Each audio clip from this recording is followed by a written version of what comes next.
She advised that an autopsy wasn't really needed because she had so many health issues. Tonight, a Mi'kmaq family wants answers to why their mother died in a Cape Breton hospital. Wildlife officers exerted Crown authority over Indigenous peoples and their way of life. And wildlife officers invade a culture camp over caribou.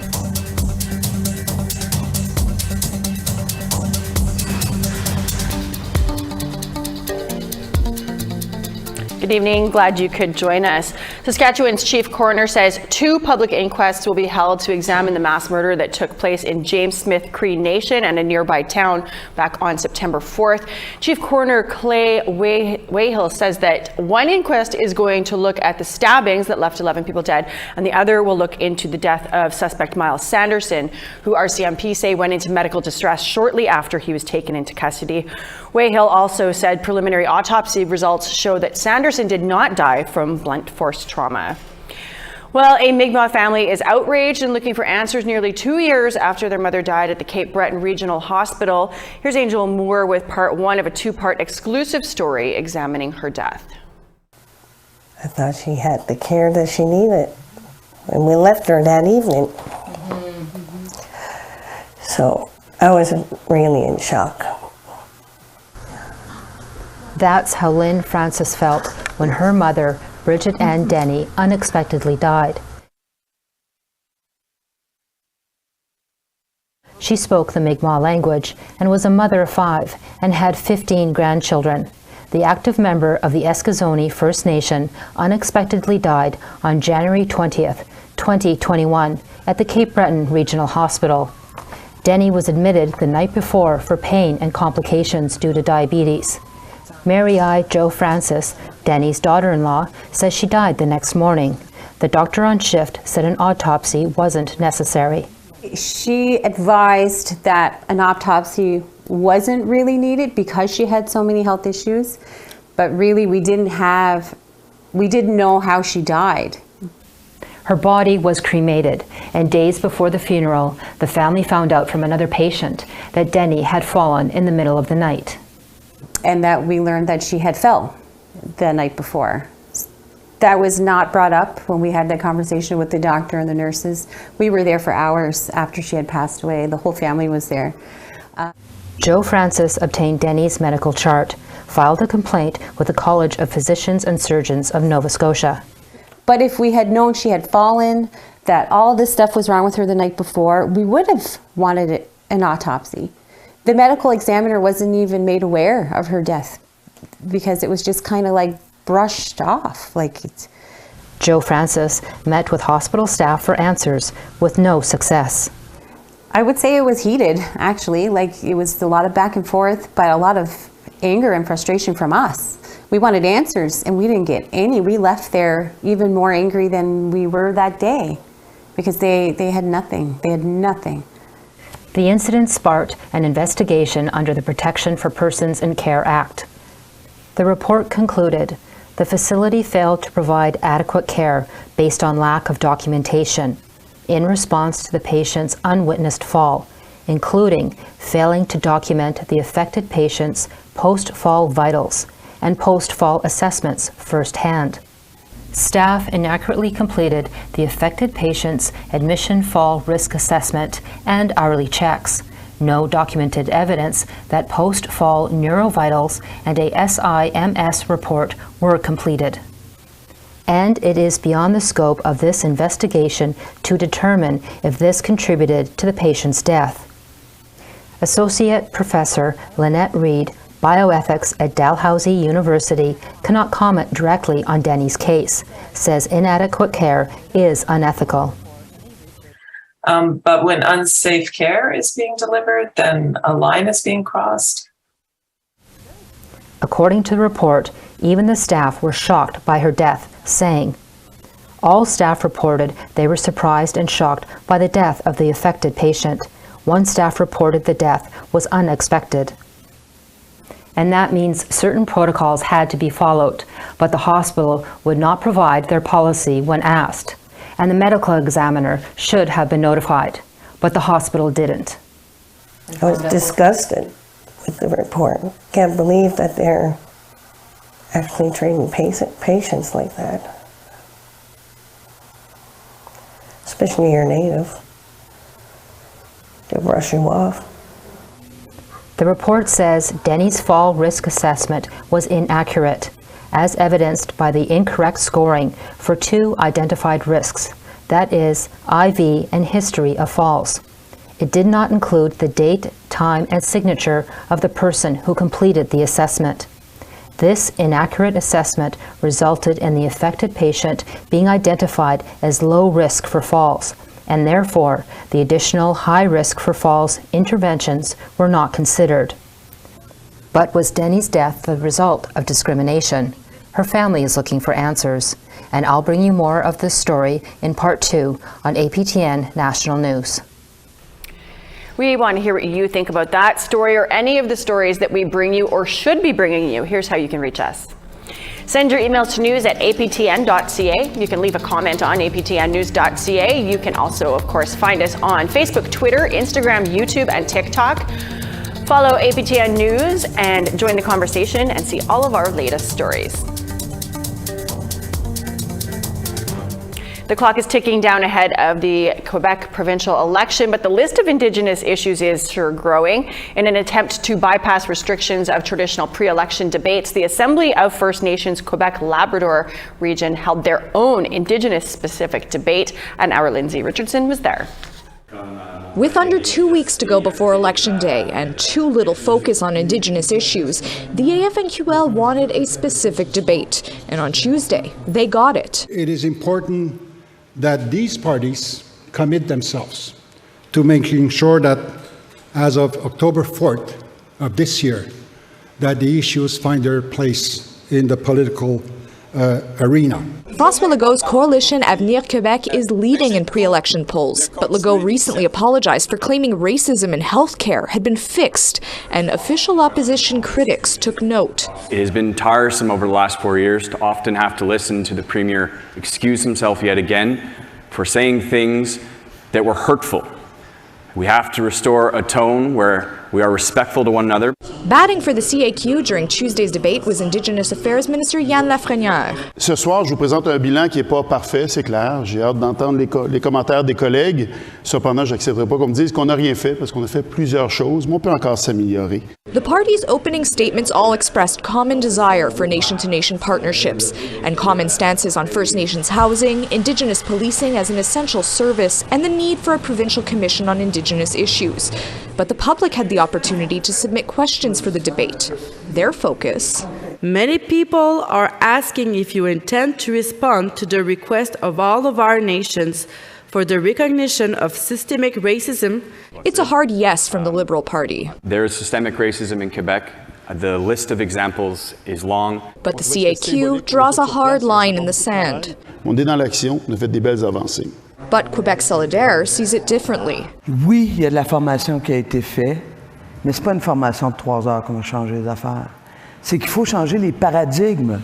Et ça commence par un leadership assumé de notre chef d'État notamment, qui reconnaît clairement qu'il y en a du racisme systémique. But the public also wanted to attack the issue of language, and Bill 96, legislation meant to promote and protect French. The CAQ, if re-elected, is considering a separate bill to protect Indigenous languages. Quebec Solidaire and the Liberals both want Bill 96 redrafted with Indigenous exemptions. While the Parti québécois feels Indigenous culture is part of the Québécois culture they're seeking to protect. La défense et le rayonnement de la langue française au Québec, c'est d'abord et avant tout pour la diversité de toutes les langues. Bien sûr, les langues autochtones, c'est de la diversité linguistique et culturelle aussi, donc on est d'accord avec ça, il faut trouver la voie de passage. Quebecers head to the polls on October 3rd. Lindsay Richardson, APTN National News, Montreal. The Indigenous population in Canada continues to grow and has now reached 1.8 million people. This is according to figures released Tuesday morning from the 2021 census.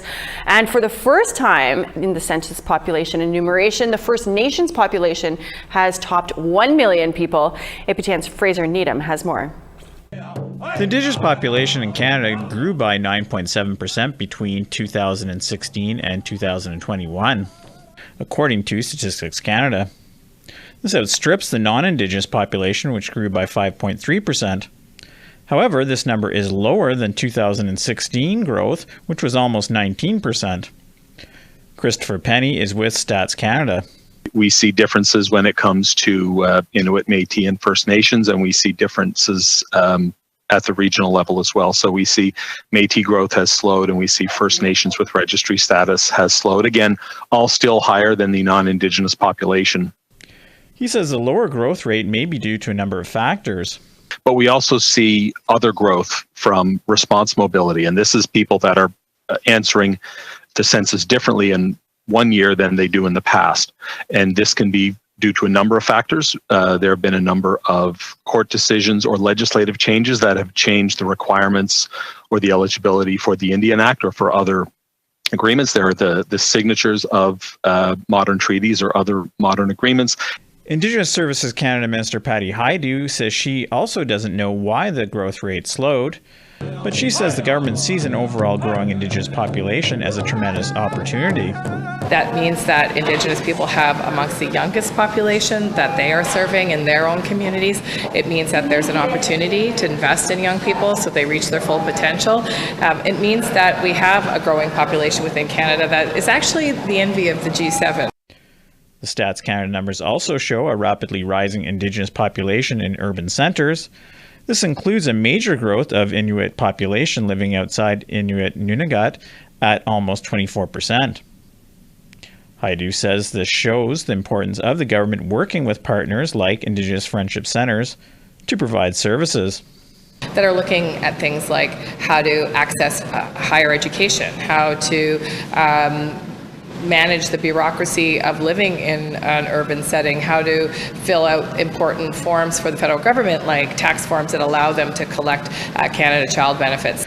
APTN reached out to the Assembly of First Nations and Inuit Taprit Kanatami for comment, but did not hear back by airtime. Fraser Needham, APTN National News, Ottawa.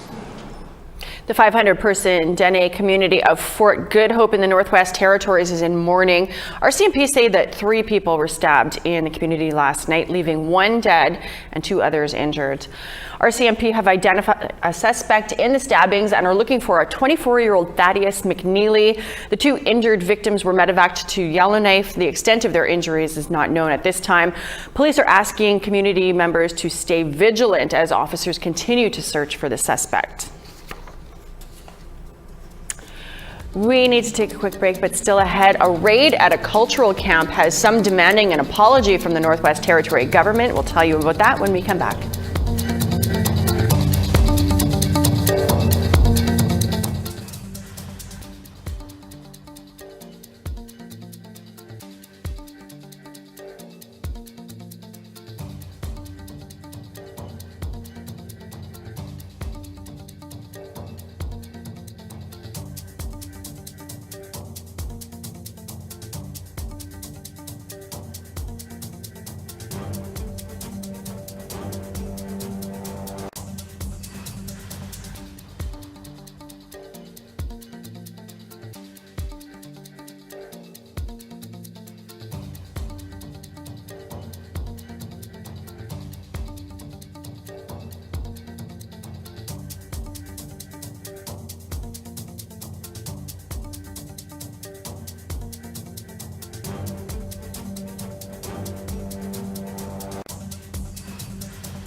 Let's okay. Dene First Nation is demanding an apology from the Northwest Territories Environmental Department after what they say was a forceful invasion on their cultural camp.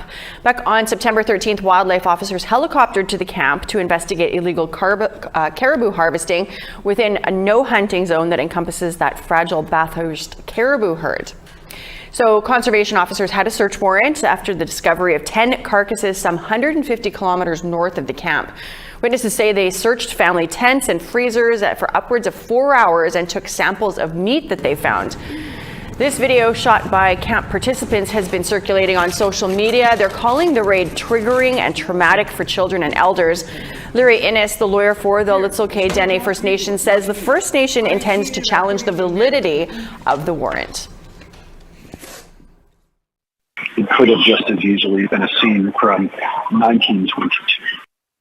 Wildlife officers exerted Crown authority over Indigenous peoples and their way of life, wildlife or game laws, as they were called. This was a deliberate strategy of the colonial government to sedentarize Indigenous communities. That history is, of course, well known to Nitsuke and Nitsuke elders, and now it's being relived. The National Day for Truth and Reconciliation is coming up on September 30th, and for Georgina Jolibois, this is a long time coming. She proposed the day in the House of Commons while she was an MP back in 2018. The now Mayor of La Loche, Saskatchewan, joins me now. Thanks for joining us. So why did you feel back when you were an MP that an Orange Shirt Day was necessary in Canada? As an Indigenous person, as a Dene woman from northern Saskatchewan, I felt across Canada over the years, when initially I was thinking about June 21, it's very important for Canadians to recognize Indigenous people through a stat holiday. And the work that I did in the House of Commons, it was at the right time and the right moment, and there was support to support the legislation and pass the House of Commons to 1, 2, 3 readings. I'm curious, do you feel that much has changed in the last year, maybe even 2, among Canadians towards reconciliation? In Saskatchewan, in northern Saskatchewan, and friends across Canada, I believe there is awareness across Canada for First Nations and Métis Inuit people too. We are part of the Canadian economy. We contribute to the Canadian economy, and all of us are looking for an excellent quality of life that Canada has to offer, and in our provinces. So yes, there's more awareness, and I say that. I just got an invite the other day regarding a request from a core group, a medical team in Toronto, who are physicians and social workers, and they have allotted some time to allow me to do the presentation to them to talk about this very important legislation. Wow. So there is awareness, and a lot of work still needs to be done, but we are making progress. I've heard some say that conciliation is what's actually needed because there was never actual recognition by most Canadians of the harms that were done. Do you feel that that's accurate, or do you feel that Canadians really are understanding and wanting to atone for those harms? I think Canada and the world, especially with the Pope's visit in July and the Catholic Church and the Anglican Church, I think the Anglican Church should have done more when the bishop came to visit in Saskatchewan. But there are more awareness, and that's a good thing. So because there's so much work that still needs to be done, the work that Truth and Reconciliation Commission did across Canada was hard work, incredible work, and the recommendations they laid out. The legislation, further steps need to occur. The provinces, other than the provincial of BC, I believe, across Canada, the provinces still need to do their part. I think the provincial governments are forgetting that there were provincially run institutions. Well, there were in Saskatchewan, for example, boarding schools in Isle Cross and Timber Bay, and the day schools that were run provincially in communities, and they're not recognized for compensation. They're not recognized for other initiatives around that. So there's so much work that still needs to occur. It would be excellent for provinces to have a provincial legislation to make September 30th a holiday. Absolutely. You know, how are you personally going to be marking the day? In my community, I believe the municipality, we did do that last year. The office will close. We will honor the September 30th holiday. Already this week, people with their orange shirts. Since last year, now there's more awareness and there's more people are talking, and they want to have to make sure that they have their orange shirts and that they're reflecting in their thinking. And it will be a time, again, when I was working on the legislation, a time to reflect and a time to heal and do other work around it. Well, we thank you for taking the time to share your thoughts with us on this very important day. Thank you so much. Thank you so very much for this. Thank you. We need to take another break, but we've got more news still ahead, so stay with us.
Welcome back. It's time now for our photo of the day.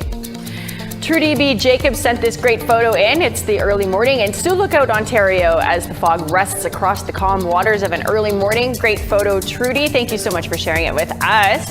If you have a photo that you'd like to share, you can send it to share at aptn.ca. That's, of course, by email. Let's take a look now at what tomorrow's weather forecast is going to bring. On the East Coast, we got showers and 16 for St. John's. Halifax, cloud and 20 degrees. Kuujjuaq, 18 and showers, sunshine, and 16 for Nain. Sept-Îles, 12 and showers. Montreal, you're getting rain too, 18 degrees. Most of southern Quebec is there. Showers for North Bay, 20 degrees. A mix of sun and cloud, 12 expected for Sault Ste. Marie.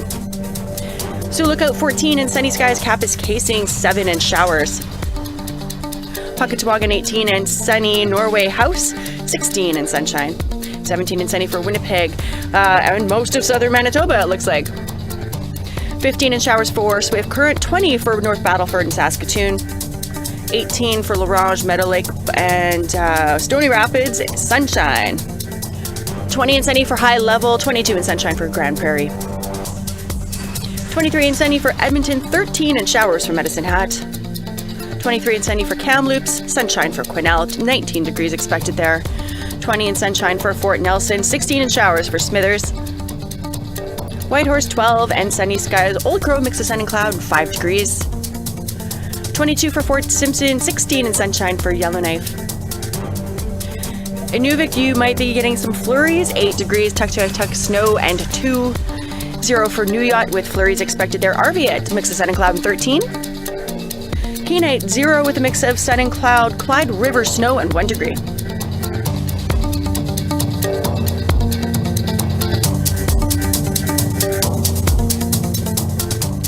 Before we go tonight, here's a story that we're working on for later.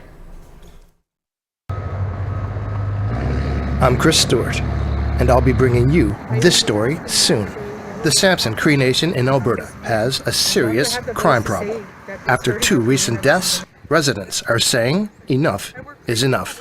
Where's our support from the chief and council to do something about all the gang violence, all the deaths, all the shootings, all the overdoses that are happening? After I buried my son on Friday, the next day, Saturday, I was stopping a gang fight and I was stopping another fight because I don't want to see it anymore. You know, it's right outside my door.